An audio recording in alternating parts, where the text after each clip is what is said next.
नमस्कार मित्रांनो, तुमचं सूरजमुखी व्लॉग्स ह्या चॅनलवरती स्वागत आहे। तुम्हाला मी बोलतोय तो आवाज आणि आत्ता हा ऐकताय तो आवाज मॅच होत नसेल, कारण सुरुवातीला माईक खराब झाल्यामुळे मी हा व्हॉइस ओव्हर केला आहे। आता आम्ही चाललो आहे बोरगडला। बोरगड हे खेड तालुक्यातील पुणे जिल्ह्यातील बोरगिरी गावात आहे। तेथे पाहण्यासाठी काय आहे, त्याचा इतिहास काय आहे हे आपण पुढे पाहू।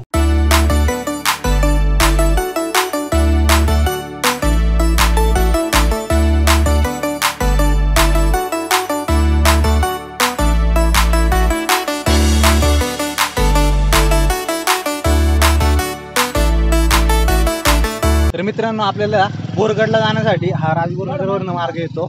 जवळपास इथनं 50 ते 60 किलोमीटर बोरगड लांब आहे राजगुरुनगरवरनं, आणि दुसरे तळेघरवरनं तो गोडेगाव मार्गे तळेघरला, आणि तिथपासनं फाटा आहे परत। तर शिरगाव फाट्यावरनं येतो आपण। इकडनं राजगुरुनगरवरनं आतमध्ये शिरगाव आहे, शिरगाववरनं इकडनं आतमध्ये जायचं आहे आपल्याला।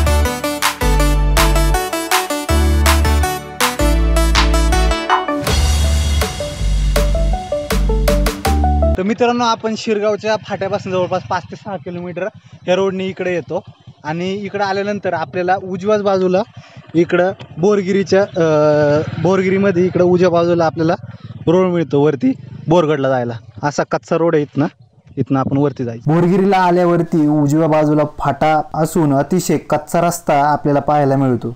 तुम्ही बोरगिरीमध्ये गाडी लावून तिथपासून 20 मिनिटांत पायी बोरगडाच्या पायथ्याला पोहोचू शकता, किंवा टू व्हीलरवर आपण पुढे घेऊन जाऊ शकतो। आता पाहताय आम्ही गाडी घेऊन पायथ्यापर्यंत पोहोचलो आहे। बोरगडाच्या उंचीचा विचार केला तर समुद्रसपाटीपासून 686 मीटर व पायथ्यापासून 150 मीटर इतकी उंची आहे। पायथ्याला आले की एक बोळ व 1 घंटा आपल्याला पाहायला मिळते। जसं आपण वरती चढतो तसं आपल्याला जंगल वाढतं, त्याचबरोबर जंगली प्राण्यांविषयीची माहिती आपल्याला फ्लेक्सवरती दिसून येते। वरती चढताना रस्ता हा पाण्याच्या प्रवाहाने झालेला आपल्याला दिसून येतो, व पावसाळ्यात संपूर्ण डोंगरातून पाणी वाहत असते।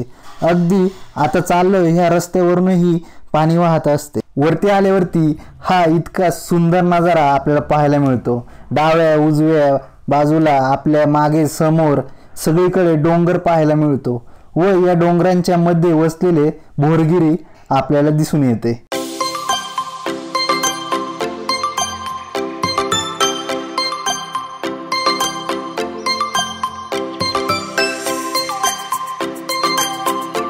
आता आम्ही वरती आलो आहे। इथं पाहिल्यावरती कळतं की डोंगरामध्ये ह्या दगडांना छन्नी हातोड्याने तोडून हे बनवले आहे। इथे डाव्या बाजूला पाहिलं तर छोट्याशा खोलीमध्ये एक शंकराची पिंड व नंदी दिसून येतो। त्याच्याच उजव्या बाजूला मोठी टाकी आहे। त्यानंतर पुढे थोडीशी जागा आहे व त्यात 1 ते 1.5 फूट पाणी असून आतमध्ये आणखीन एक खोली आहे, व तेथे देवीची एक मूर्ती विराजमान आहे।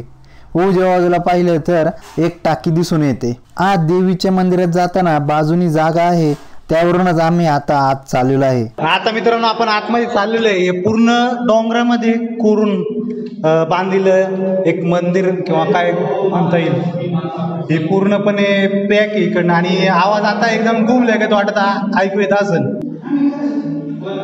जवळपास खाली आता जवळपास 1 ते 1.5 फूट पाणी असेल। इथं आपण आतमध्ये आलो ना, नंतर इथं आपल्याला एक वैष्णवी माता मंदिर दिसते। आपल्याला एक वैष्णवी माता आहे इथं। ह्या बोरगडाचा इतिहास म्हटला तर जास्त नाही, याबद्दल माहिती मिळत नाही। ह्या गुहा बनवल्या आहेत, ह्या 9व्या शतकात बनवल्या आहेत असं अभ्यासकांनी सांगितलं आहे। छन्नी हातोड्याचे घाव अजूनही आपल्याला इथे दिसून येतात। नंतरच्या काळात इंग्रजांच्या व त्या आधीच्या काळात व्यापारासाठी पुणे व कोकण यांना जोडणारा बोरगडचा वापर केला जायचा।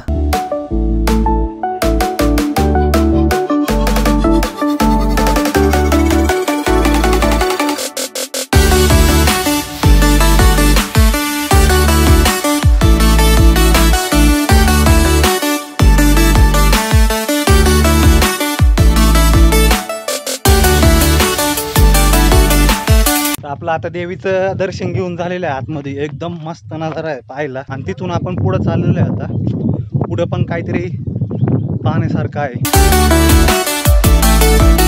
पुढे जात असताना सुरुवातीला नंदी मंडप दिसतो, व आत आपण पाहिलं हे ज्योतिर्लिंग, याच पिंडीभोवती 12 ज्योतिर्लिंग आहेत. हे ज्योतिर्लिंग पांडवकालीन आहे असे सांगितले जाते.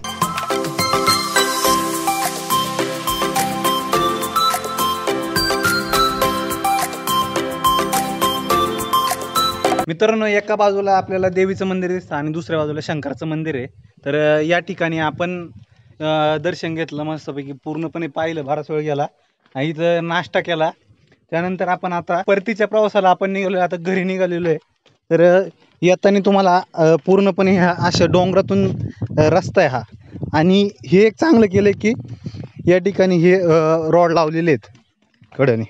आणि आपण इथं पाहिलं ना, हे देवीचं मंदिर आहे. याच्या पुढच्याच बाजूने इकडं पूर्ण हा डोंगर आहे असा.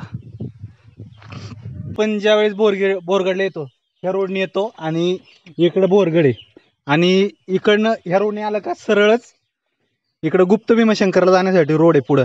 पण आता आपण तिकडे जाणार नाहीये. इकडनं असं डोंगरातून वरती जायला गुप्त भीमाशंकर जायला रोड आहे. तो पण ट्रेक आपण एका दिवस नक्की करू.